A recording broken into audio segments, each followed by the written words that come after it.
So I have a little unboxing. This is going to be the black M3 Pro MacBook, 14-inch MacBook Pro. So let's go ahead and take a look at it. So it comes with a nice black power cord. Too bad the brick is not black. That would really make it nice. Wow, that is a cool shade of black.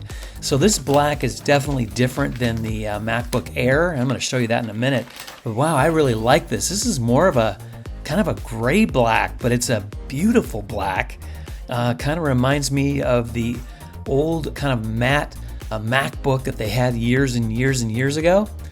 Anyway, I like it a lot, and I can't wait to test this out. Be sure to come back to my channel because I'm going to do some real-world tests with these machines, not just some benchmark stuff. We're going to test it with Final Cut Pro.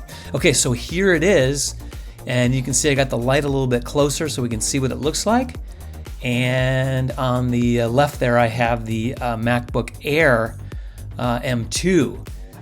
So we're gonna and I'm gonna do some comparisons with all of these, and I have also the base 14-inch MacBook Pro also with the M3 chip, not the M3 Pro chip. So you can see the difference in the colors there. All right, guys. So be sure to come back to my channel. Be sure to like, share, and subscribe if you haven't, and I will have those tests up very shortly. I hope you have a wonderful day.